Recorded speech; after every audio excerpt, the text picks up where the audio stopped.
It's time for the live Q&A as we do every week, and welcome. Today I have 6 questions that have been asked, which I'm going to answer right now.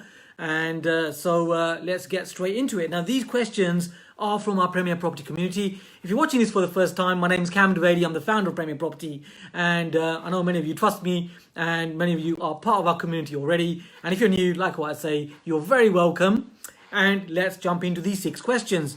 So the questions that I'm sharing with you today, the answers I'm sharing about these questions today are all around financing. Some great questions, by the way, around financing, about company structures, also about how you do JVs as well, and also about planning situations as well. So we're going to cover all of this in this Q&A. Now, if you're watching this on YouTube, then if you're enjoying these, you can subscribe to these and you can click on the bell icon to make sure you get the latest Q&As every single week. This is the last one of 2020.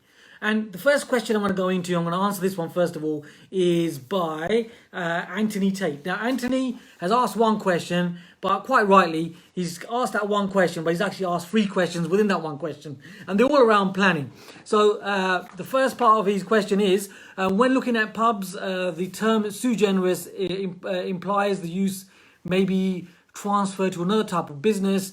Is it not possible to change use to residential then? Well, just for clarity there, first of all, Anthony, the sui generis, the way we assess this as property entrepreneurs, is sui generis is a class where the planning department have literally created a miscellaneous compartment, if you like.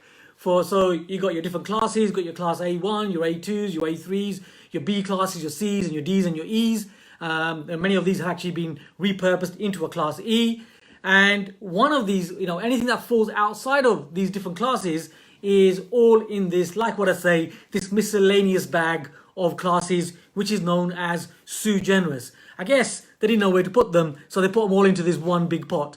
And the pubs tend to fall into this one, the sui generis class. So sui generis literally means that.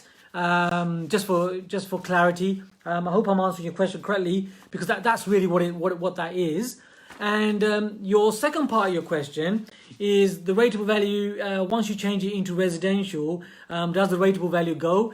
Yes, it does, because as a residential, that will be registered on land registry as a residential as well, and that element of it. And the council will be aware they'll be registered in their books as a residential as well. So that will change from rateable value, having a rateable value, to having council tax. So it will become a residential once you change a retail use, if you like, into a residential use. Very detailed questions there. Just stay with me. It makes sense, right, when you think about it. So that's the second part of your question, your second question, in fact, there, Anthony. And the third question you're asking is, how easy is it to get a change of use of a pub? So it can be done. I mean, a number of my friends, colleagues have done this, where they've converted pubs. What we find is the easiest way is if it's a mixed residential type of situation. So if you say to the planners and to building control, to the planners, even in fact, if you say that you're going to be using the pub area, for example, for a retail use or a use that's going to be a service to the community, then they're more likely to allow that. And the upstairs can be repurposed usually into HMOs, or they can be created into flats and so on, all within planning permission. So mixed use tends to work in an easier way. You also need to be aware of the pubs in terms of whether they are leasehold or freehold, and also any covenants that are there that exist for that pub on what you can and what you can't do with it. Because of course pubs have been around for many years, and as the social scenarios have changed, where pubs used to be the hub of a community, and in some places they still are, but where they used to be back in the 1900s and so on, used to be the hub of a community. There were many laws and regulations around these, so do be aware of these. Do check into the legal side of these. Please do look at the contracts in more detail when it comes to pubs. But typically, like what I say, in a nutshell, you can get planning on them. It becomes easier when you put forward a plan which makes sense for the planners, where you can show them that you're bringing that property back into good use if it's not in use, and also the upper elements, if there's upper element, become more useful for residential, for HMOs, or can be flat conversions. So it can be done. It can be done, Anthony. All I would say is there are so many different avenues within planning and within permitted development that you can be using right now. I would probably say pub is a higher entry level. There are so many other ways that you can make permitted development and development work in an easier way, to be fair. So what I'm referring to is the new PD right classes that are available right now, such as Class AA or Class AZ, and some of the PD rights that are still around, which are going to be expiring on the 31st of July in 2021. And I'm namely talking about the Class M and Class G, something that we can look into even more detail in another session like this. So Anthony, hope that helps with your question there. Very detailed, very useful.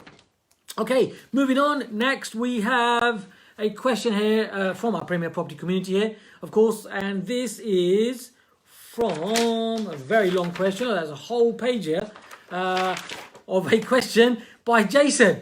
Yes, so Jason Joyce. Jason is, in a nutshell, asking a question about, he's trying to refinance his flat, and it's a 2-bedroom flat, and he's having to, as everybody is when they're dealing with flats, having to fill in forms with EWS1, which is all to do with cladding and so on, because after Grenfell, all the problems, the challenges that people had.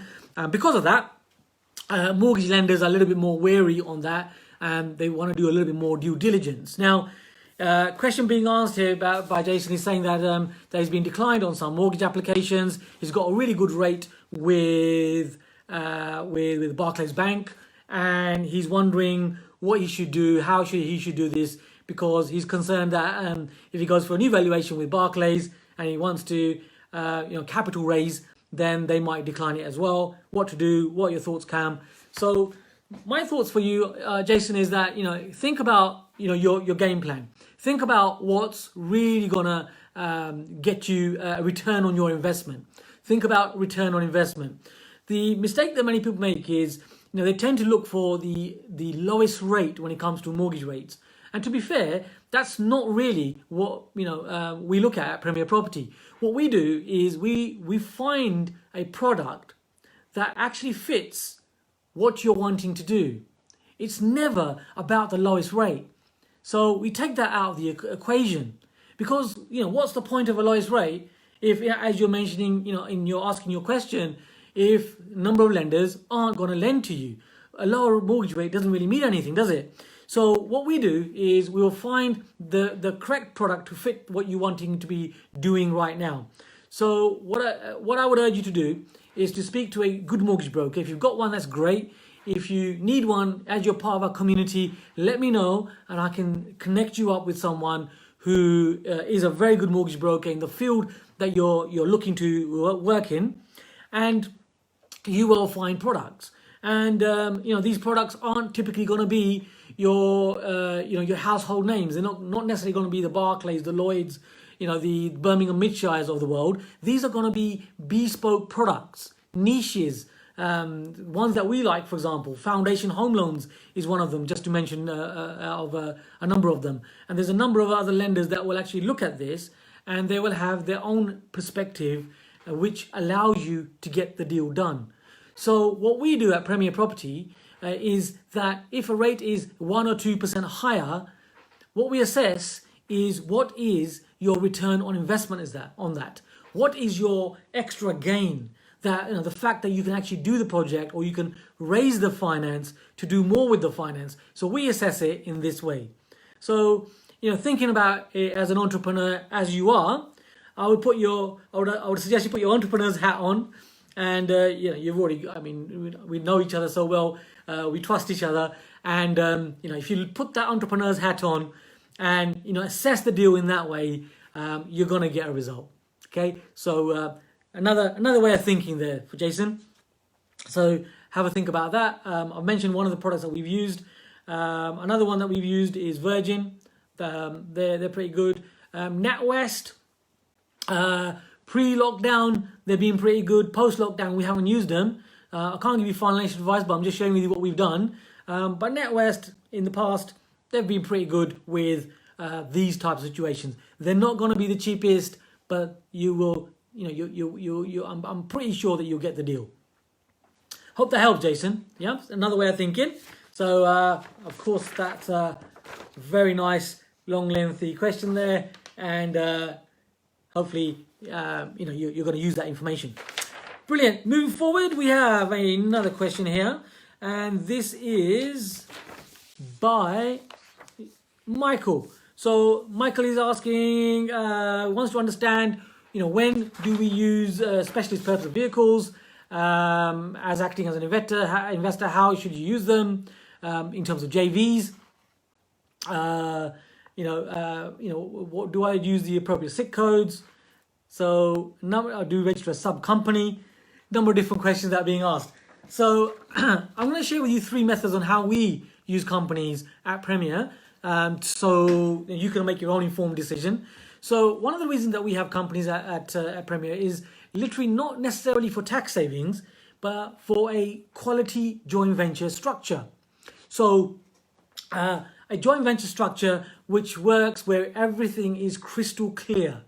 So there's heads of terms, each shareholder knows what they're doing. There's a shareholders agreement in place, and the actual company is an SPV. An SPV, from what makes sense to me, is literally a specialist purpose vehicle. What that really means is it's a property vehicle. You're using it for property. You're using it as a vehicle. Using that company for a specialist reason, which is property.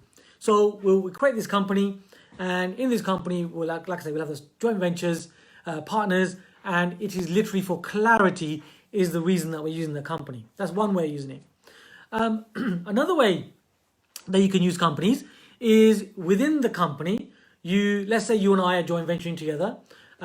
You could be joint venturing, I could be joint venturing as 2 parties within that company. But for tax efficiencies, now of course, I'm not giving you tax advice. I'm just sharing with you how we do this at Premier Property.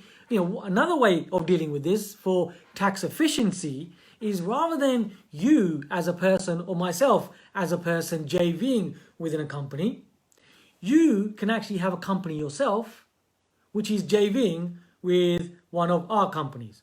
I very rarely joint venture with just myself. It's usually you'll JV with one of my companies. And the benefit of that is that company can then be joint venturing in other places.